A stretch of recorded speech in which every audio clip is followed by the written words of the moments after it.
Hi friends, எல்லாருக்கும் happy new year. என்னடா இவ்வளோ லேட்டாக சொல்கிறேன்னு பார்க்கீங்களா? இந்த நியூ இயரோட ஃபர்ஸ்ட் வீடியோ இதுதான், அதனால தான் இப்போ சொல்கிறேன். அப்படி வீடியோ எடுத்துட்டு எவ்வளோ நேரமாக எங்கடா போயிட்டு இருக்கேன்னு கேட்குறது எனக்கு நல்லாவே தெரியுது. திருவண்ணாமலை கோவிலுக்கு போகிறதுக்காக தான் இன்னைக்கு கிளாம்பாக்கம் பஸ் ஸ்டாண்டுக்கு வந்திருக்கோம். ஸோ பைக்கெல்லாம் பார்க் பண்ணிட்டு பஸ்ஸில் ஏறிட்டோம். இப்போல்லாம் லாங் ட்ராவல் போகிற பஸ்ஸில் ஆன்லைன் டிரான்சாக்ஷன் பண்ணிக்கலாம் போல. சரி, நம்ம இது வரைக்கும் பண்ணது இல்லையே, ஃபர்ஸ்ட் டைம் பண்ணலான்னு சொல்லிட்டு ஜிபே மூலமாக பே பண்ணி டிக்கெட் வாங்கியாச்சு. வீட்டிலேருந்தே 8:15 தான் கிளம்பணும். சரி, அங்கே போய் சேர்றதுக்கு எவ்வளோ நேரம் ஆகுன்னு சொல்லிட்டு கூகுள் மேப்பில் செக் பண்ணிக்கிட்டு இருந்தோம். கிட்டத்தட்ட 3 மணி நேரம் காட்டுச்சு. நாங்கள் போனது பாயிண்ட் டு பாயிண்ட் பஸ்ஸில். ஸோ அதுவே 3.25 மணி நேரம் ஆச்சு. 3 மணி நேரத்தை ஓட்டுமேன்னு சொல்லி ஹாட் ஸ்டார் ஓப்பன் பண்ணி அதில் பாதியில் விட்ட வெப் சீரிஸ் ஒன்று பார்க்க ஆரம்பித்தேன். ஒரு வழியாக திருவண்ணாமலை வந்ததும் இந்த பெரியார் சிலை பக்கத்தில் இறங்கிட்டோம். இங்கேருந்து போனால் தான் கோயிலுக்கு சீக்கிரம் போக முடியும்னு சொன்னாங்க. 2 பேரும் வேடிக்கை பார்த்துக்கிட்டே நடந்து வந்தோம். அப்போ தான் இந்த கோபுரத்தை நாங்கள் பார்த்தோம்.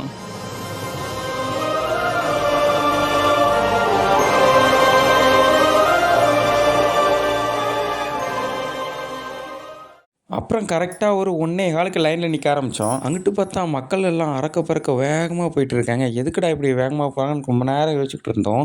அப்புறம் நாங்கள் அந்த ஏரியாவுக்கு போகும்போது தான் எங்களுக்கே புரிஞ்சிச்சு. அங்கே வரிசையாக ஒவ்வொரு குடோனாக இருந்துச்சு.